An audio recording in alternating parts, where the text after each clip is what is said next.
This just in. Monsters of an unknown origin have invaded numerous cities throughout the world, causing massive destruction and civil unrest. Who are these creatures? Where did they come from? And what do they want? We now take you to the headquarters of the diabolical minds believed to be responsible for these gargantuan creations. War of the Monsters is a platform fighter set in the style of vintage sci-fi monster movies with big creatures battling in cities, grabbing cars and throwing them at each other, grappling and punching, smashing the city. As you progress through it, you kind of see a simple story evolve, just like you would in any typical B movie.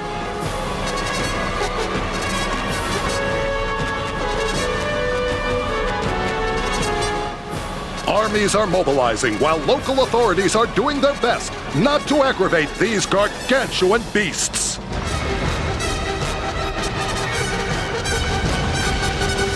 In War of the Monsters, everything is interactive. Every building you see, you can crush it and destroy it. Debris scatters on the ground. If cop cars drive by, you can pick them up and throw them.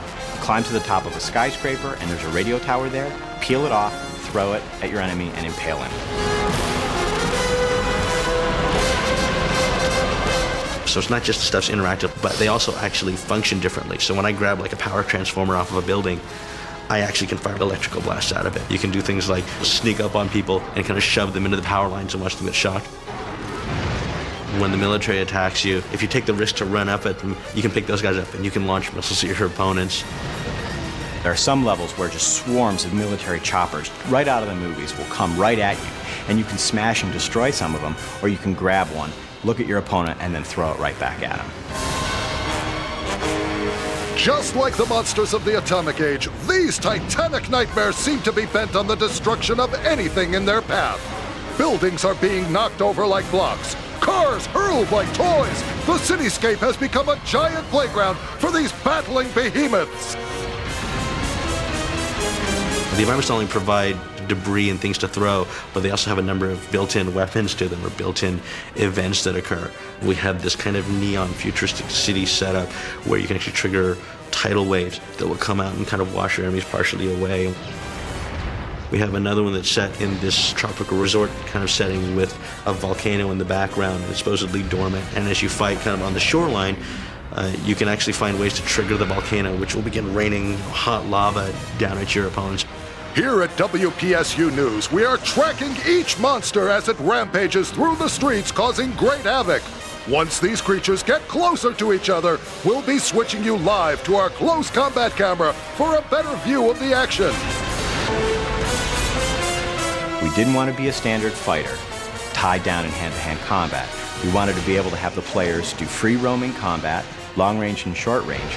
So if you're doing two-player deathmatch, for example, you have a traditional two-player split screen so that you can run around the arena. But when you get close to the monster, the real-time changes and the two viewports become one into a more traditional fighting view. Then you can wail away on each other in hand-to-hand combat. Sometimes you end up going from rooftop to rooftop in these very dramatic monster battles, which usually climax in a heavy hit from Rockman or one of the other slower, heavier characters, knocks you completely out of the level, and then it transitions you back into two viewports. These monsters seem to be in complete control of the destruction. What makes them so agile and powerful?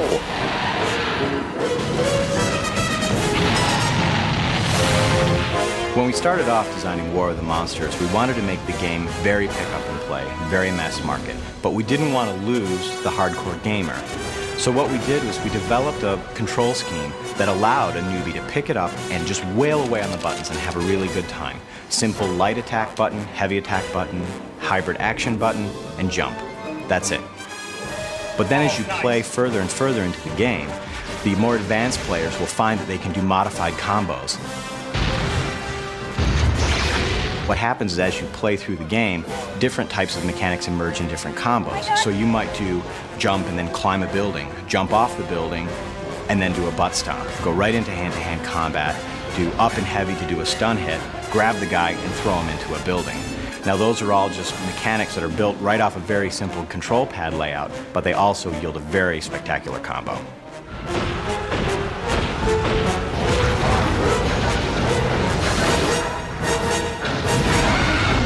Unbelievable! The one creature actually seems to be challenging the other to a fight! He's literally taunting him! Well, folks, this can't be good! What would a fighting game be without having the ability to taunt your opponent? You're sitting on your couch, you just beat down your buddy, you have to be able to taunt him, make him feel really bad about what just happened. But in War of the Monsters, we take the taunting a little bit further.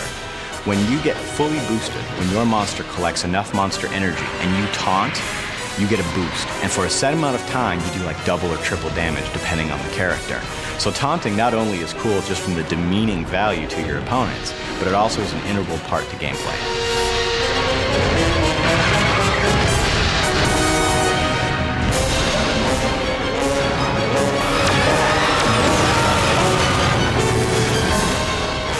Is it the end of the world? Will humanity survive? Which monster will prevail? Stay tuned for more at 11.